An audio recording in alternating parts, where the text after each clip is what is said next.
Now, because there's so many rumors that come with the sport of boxing or sports in general, sometimes it's hard to ignore or read just how legit a situation can be. But while watching the Queensberry Matchroom 5 vs 5 card, I noticed something that made me personally raise an eyebrow. Because during His Excellency's post-fight interview with Bivol Malik, Al-Sheikh of course praised Bivol, but when crediting Zanat for his heart after being Artur Beterbiev last-minute replacement, he invited Malik back for a future card and basically told him not to feel bad for his loss when being in the presence of elite company, mentioning 3 names to be exact, which were Bivol, Beterbiev, and Terence Crawford, which made me wonder if there's any truth to Canelo turning down the Terence Crawford fight. Yes, I know during the broadcast, Al-Sheikh said he's working to deliver Canelo Crawford by 2025, but for those of you who don't know, there's been a rumor floating around on several boxing forums that Canelo and his team turned down the $150 million offer for a fight with Crawford,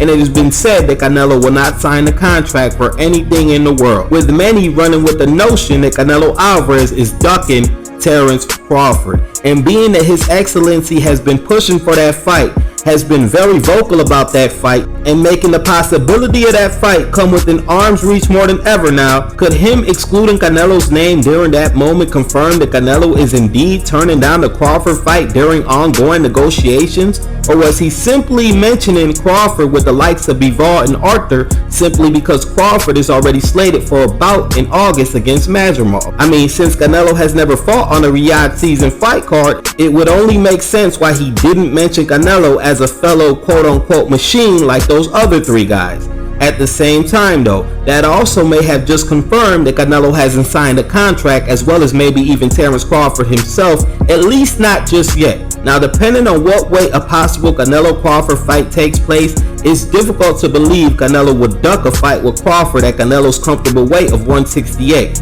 Like, how does a bigger man duck a guy who isn't even in his weight division? That narrative doesn't even make sense. Trust, I get that Bud is a bad motherfucker and I'm sure he can hold his own, but it's definitely a hard read depending on the dynamic or circumstances. Because the truth is, I'm sure Crawford would sign the dotted line with no hesitation at all, whether that be against Canelo or even a huge Benavidez, whether it's for a paycheck or Bud truly daring to be great. If His Excellency's making offers for these guys to face Crawford, that shit ain't just popping up out of thin air, bruh. It is indeed for a reason. And being that the only biggest fight for Canelo outside of David Benavidez is Crawford, as far as hype and shock value are concerned, if either of those fights aren't made and we receive a lame-ass Edgar Berlanga fight, I hate to say it, Canelo fans, but folks out there are going to talk shit, rightfully so, and label Canelo a quack whether we believe he's afraid of these guys or not. And with public enemy number 1 Oscar De La Hoya saying things like Crawford would make Canelo look like a child in a one-sided masterclass,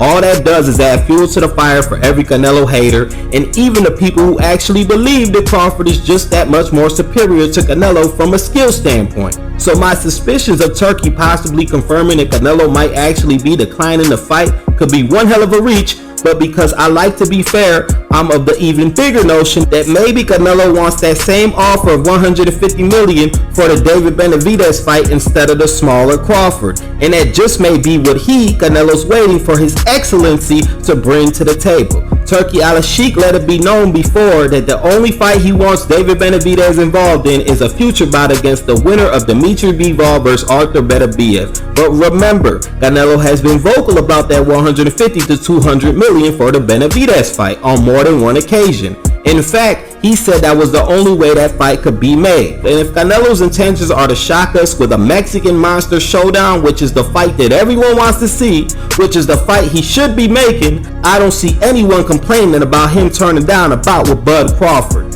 I mean, no one except for diehard Crawford fans, that is, but it's no biggie since there's a guy that exists who goes by the name of Jerron Boots Ennis. Pop off.